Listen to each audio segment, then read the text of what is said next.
Hi there, welcome. It's Better Conversations Live. I'm Sehaam Cyrene.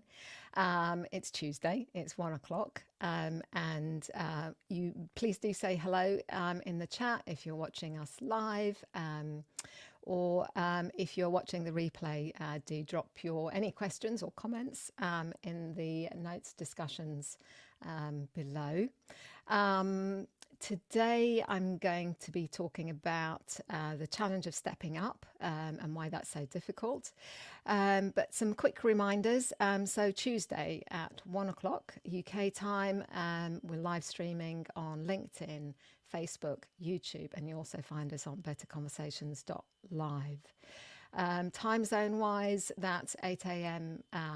Eastern time in North America, 2 p.m. Central European Time, 5:30 India Standard Time, and evening in Sydney at 10 p.m. So yeah, today I'm going to be talking about stepping up and letting go and why that is hard. And so to give you a little bit of context here, I'm talking about either stepping up into the next level up within your function, within your area of expertise. It might also be a sideways step if you're stepping into a different area related, and you're taking on maybe some new responsibilities, or your role has expanded in some way. It might also be that you have left an organisation and joined another organisation, just at a higher level. And equally, if you are a founder and you've started something, and now your organisation is growing, and so there's a lot here that I hear from leaders about this being a sort of difficult space, and it gets felt in terms of I have too much to do. I can't hand stuff over. Work doesn't get done to the quality that I need, and so we end up rolling up our sleeves, which sometimes we do need to do. We end up rolling up our sleeves, and then our time just disappears. So we lose that time to be strategic. We lose that time to maybe make space to onboard new team members. We lose the time in being able to maybe focus on a customer or an important supplier relationship. So let's get into some of those. I'm going to be looking at it through a few different lenses for you.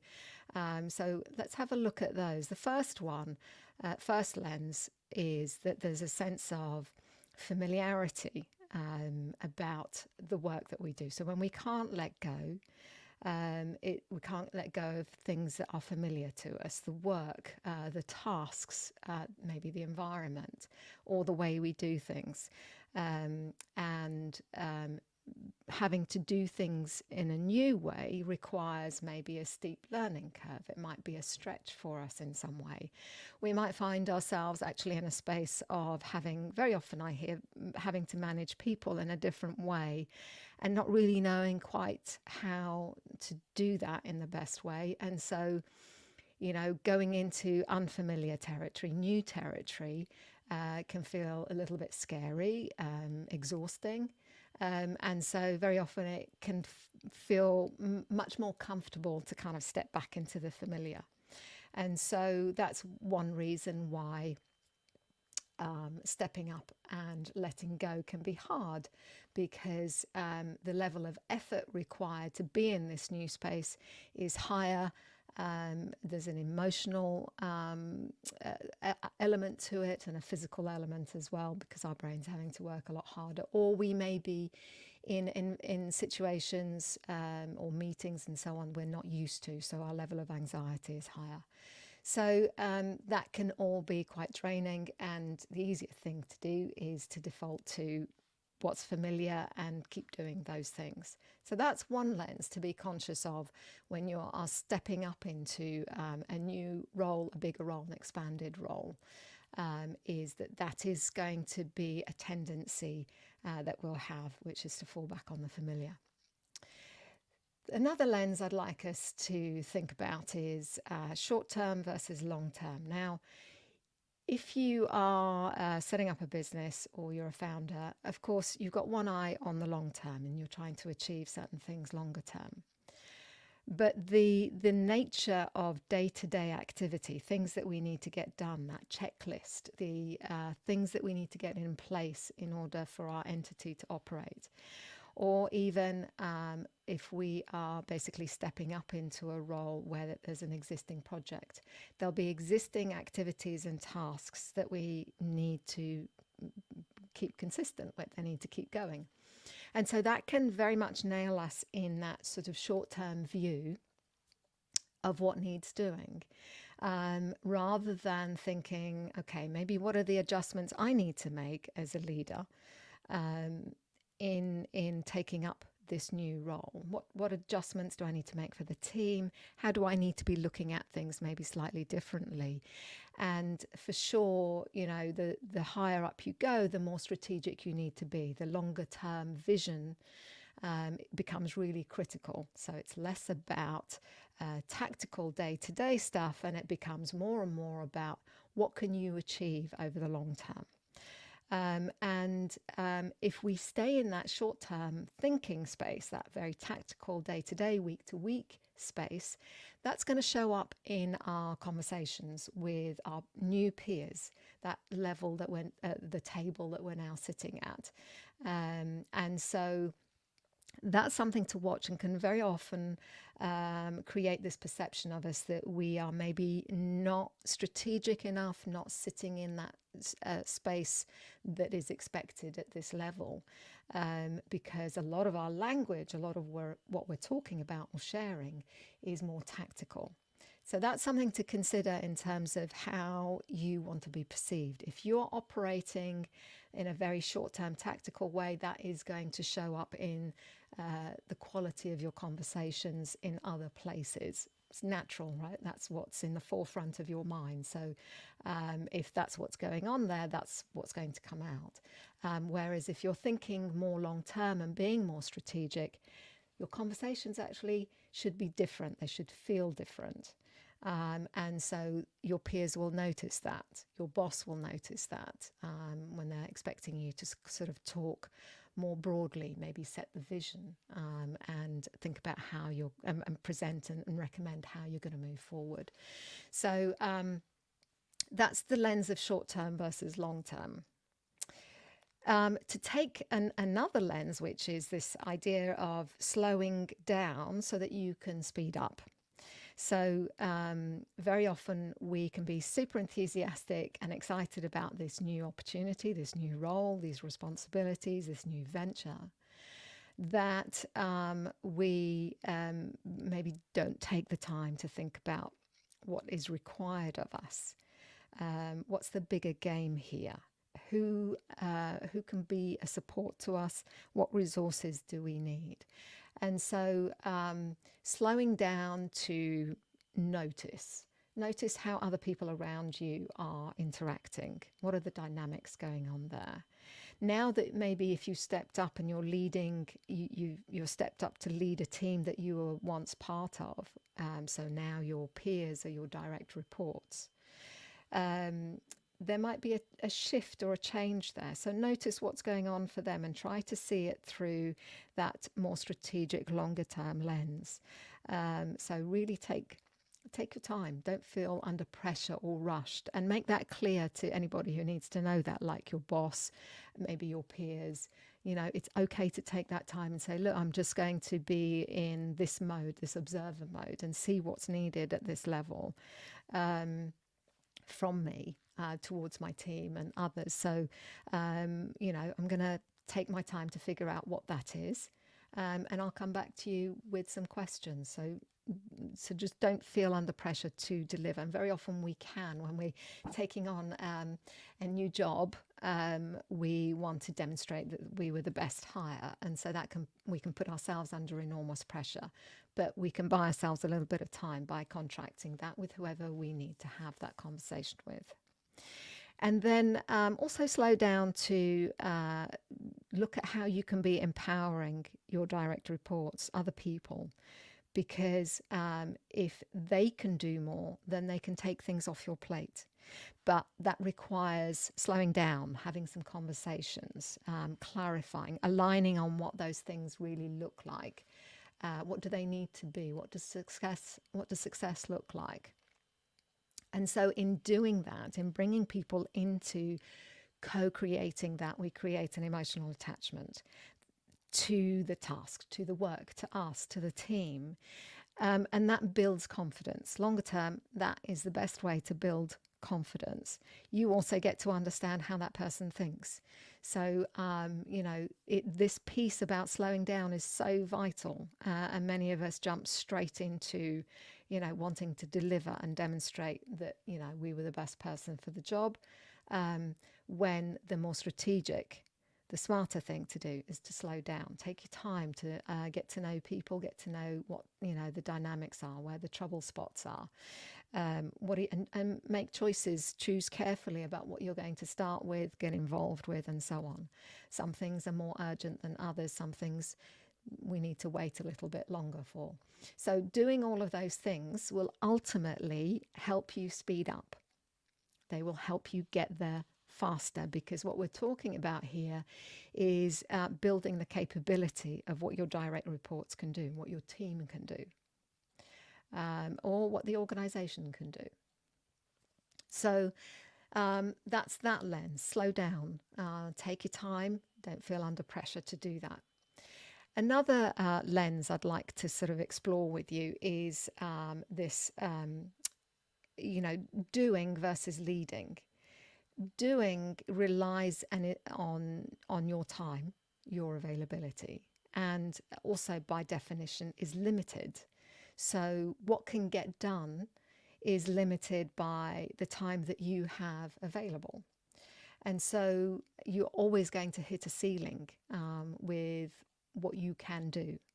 And for that reason, it's important to start thinking about that in terms of that's not scalable. You are going to burn yourself into the ground. You are going to say yes to more things than you should. And you are going to become the bottleneck by being always in this mode of doing. Whereas leading, and to the point that I made earlier about, slowing down so you can speed up, leading is about empowering other people to do more. So hopefully visually you can actually see the distinction there between how much you can do and how much exponentially your team collectively can do. And so leading is scalable.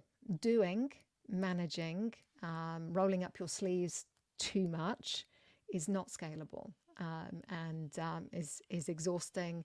It's the number one reason that I hear from leaders who've got high expectations, trying to achieve a lot. They're carrying too much.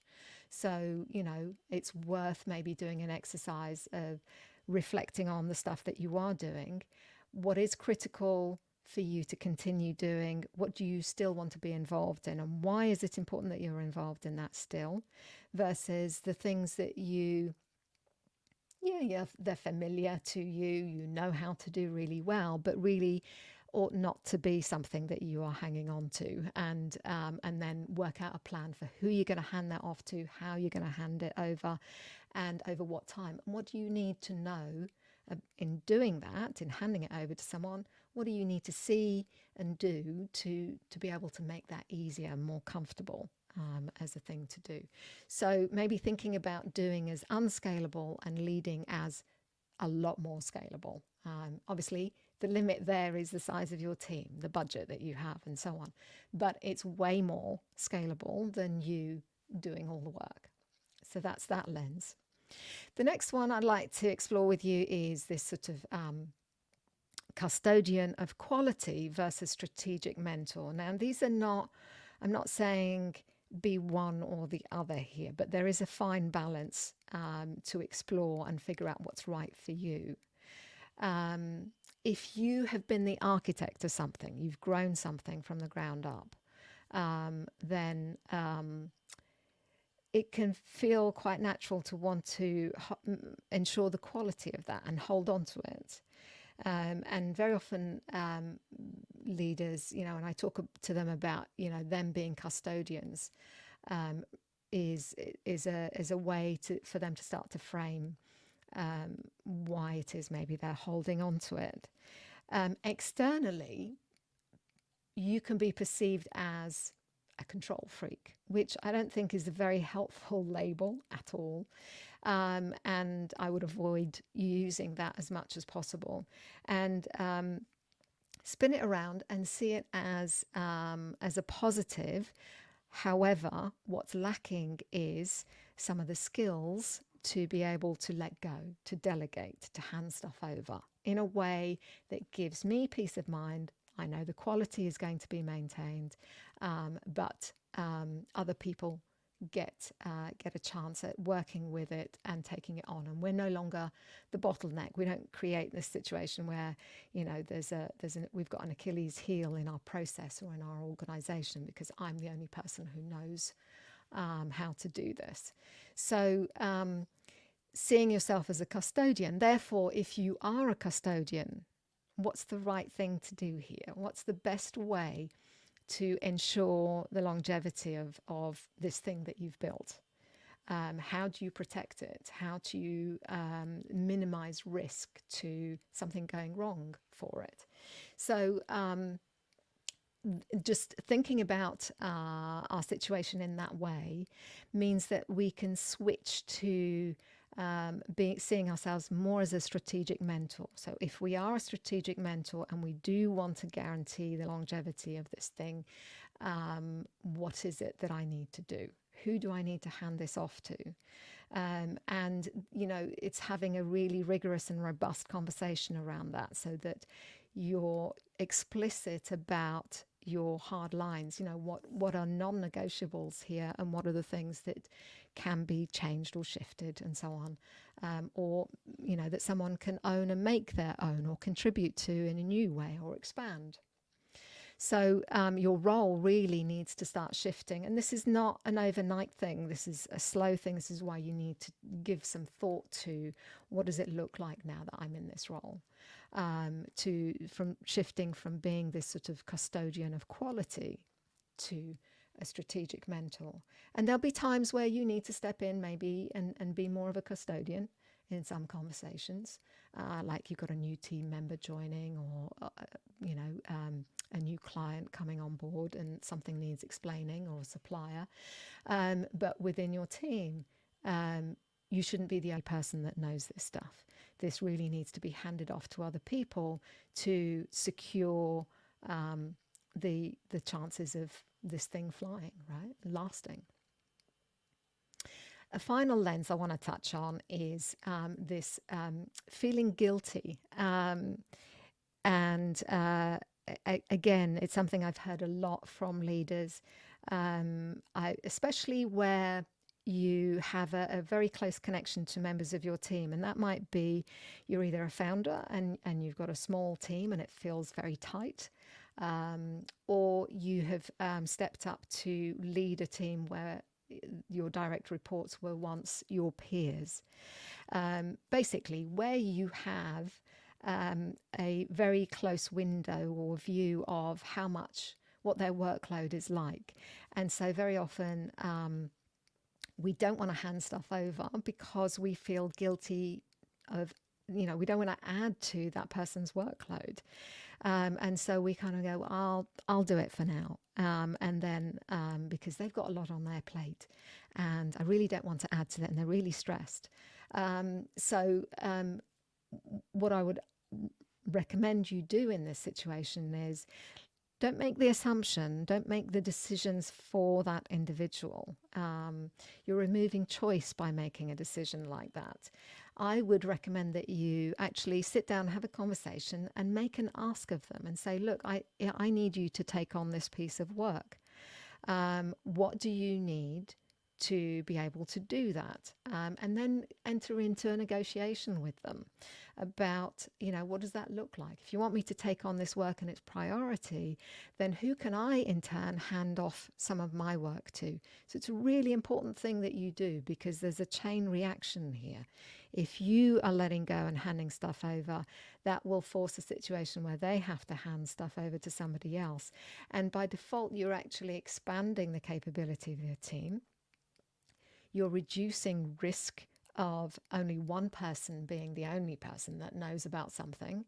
And it's actually a much more robust way of building that capability out of your team, and ultimately allowing you to achieve your strategic vision. Allows you to be in conversations and have that thinking time to be strategic. So, my ask of you here is to let go of that guilt and see it through this other lens of asking and negotiating. That individual may be absolutely delighted that they've been involved, and wants to, and is looking to grow in that way. And hey, here's a fantastic opportunity for them to do that. So switch from feeling guilty. That's no good to any of us. And don't make any assumptions, and just make the ask and then negotiate. What does that need to look like for it to be successful? Those are my lenses. I'm really interested to know what you think, whether any of those resonate, whether they've given you a different perspective on your own situation around stepping up and letting go. The important thing is here that you think in terms of risks and gates. So how can you eliminate risk through this process, through this change? And what are the gates? What are the staged areas that you need to reach? So break it down into smaller chunks. Okay, so I need to get to this gate first. And once we're aligned here and I know that everyone understands what the work is, then I can move to the next gate and hand on the next piece of work. And so sometimes we need to do a little a piece of that allows us to assess how well does that individual understand what's required here. Have I communicated enough? And then make those adjustments. So at each gate, do something different, experiment, make the adjustments, provide more information, be more explicit, do more negotiating. So that can help us move away from feeling overly or unhelpfully sometimes emotional or stressed or anxious about a situation, to being more strategic and more in control, and feeling like you have choice because you've been able to articulate what you need. And so think about it in that way. What's the risk and what are the gates that we need to get to? It can be a really helpful way of stepping up into your new position, your new responsibilities, in a way that gives you peace of mind. So I hope that's helpful as a way of thinking about maybe your situation if you're stepping up into a new role, or you know that you need to delegate more. We all could do a lot more delegating here, and it's hard sometimes. So one of the other things, my final sort of piece of advice here, is to really upgrade your lingo. Very often what holds us back from getting into these spaces is knowing how to start a conversation, knowing how to move to the next stage in a conversation or respond to what the other person comes back with, how we move forward rather than get stuck in a rut, and then knowing and having the confidence that those decisions or what we've agreed on are solid. And so, get yourself some sort of preamble language and phrases and so on that help you kind of set the scene. Here's what I'd like to do. I've never handed this over before, but I think you'd be a great person to do that. But I'd like to explore, what could that look like? Are you interested in doing that? So those are the sorts of preambles that you can do. And, if you're not clear, or if you've got, you've thought about it 70%, but you've got some uncertainties about some other aspects, then say that. That's perfectly fine to say. I've given this some thought. I think I've got most of the bases covered, but I'd love to involve you in, how do we address maybe some of these other things, because I'm a bit stuck on those. Totally fine to say that. And then exploratory questions. What does that look like? What do we need? Where is it going to come on? Where are we going to come unstuck? Where is it going to get difficult? What have we not thought about? Who else do we need to talk to? So, add those to your repertoire in terms of these conversations. And then make sure you are moving conversations forward. Okay, so what's the next step? What needs to happen now? How can I help you? Where do we go from here? Do you have any thoughts about that? Who else can we enlist and get to support us in this process or in this change? When will that happen? Will you be able to have that conversation before we meet next? So keep the conversation moving forward in that way. And also the stress testing, which I've already sort of touched on a little bit, but specifically, what are the risks here? Who's going to push back on this? Where are we going to hit resistance? What are the restrictions with this? Do we have a limit on budget? Do we need to ask for more budget? So those are the things that we can use to stress test a plan and come up with better ideas or approaches for doing it. And then make sure you do that sort of checking in as well. Okay, so if you're going to go and do that bit, let's check in. I'll talk to you at the end of the day, or let's put some time in the diary for 2 days' time when you've had a chance to do those, and see where you're at. Some people you can hand more to and you'll have confidence that they can do it. Some people you need to go in smaller baby steps, right? So whatever works is okay. Just, and if you've got a question or you sense some anxiety about whether this is going to work, best thing you can do is call it, name it, and ask a question around it. How do we get over this piece? Because I'm anxious that that we don't hit this milestone. What are your thoughts? How could we overcome that? How do I get certainty? And so really upgrading your language around this and what you can do and your conversation skills. Speaking of which, conversation skills, if you want to learn more, if you want to expand and grow your abilities, you're stepping up into a role, or you're aware that you need to let go more, you need to delegate more, do have a look at our course, Leaders Who Coach. You can enroll on this as an individual. You can enroll, your cohort of leaders, so either the C-suite level or the -1 or the next level down or the level below that. And even team leads, you can, enroll them on a course on Leaders Who Coach, and they'll go through a whole journey, which is really going to upskill their confidence in conversations, in influencing, in delegating and creating cultures of accountability. So if you'd like to find out more about Leaders Who Coach, head on over to leaderswhocoach.today. You also find it at betterconversations.co is another way to get there. I hope that's been helpful for you today. Next week, I'm going to be joined by Mag, and we're going to be talking about the difference between coaching, mentoring, and therapy.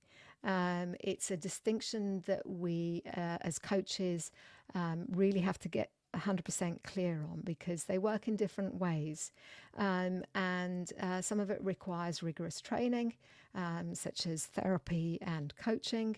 Mentoring, less so, still valuable, but it's important to know maybe where those boundaries are. So we're going to be talking more about that. So if you're new to the idea of being coached, or coaching per se, then do join Mag and I next week. We're going to be exploring all of that, and helping you get clear on what the advantages are and maybe where you sit in that space, as to whether you're receiving it or giving it. Follow us on YouTube, subscribe. You can go youtube.com/Better Conversations. Yay. Or just search Better Conversations and you'll find us. And also add Better Conversations podcast to your favorite playlist. We will be doing a lot more on that front over the coming months, so you'll want to check those out. But also do check out all our existing videos, our interviews, conversations, both on YouTube and the podcast. Follow me on LinkedIn. It's easy, Sehaam. You just got to remember it's 1 E and 2 A's and you'll find me. Thank you very much for joining me. I shall see you on Tuesday next week, and it'll be Mag and I talking about the differences between coaching, mentoring and therapy. Have a brilliant week, folks. Let me know how you get on, and I'll catch you next week. Bye for now.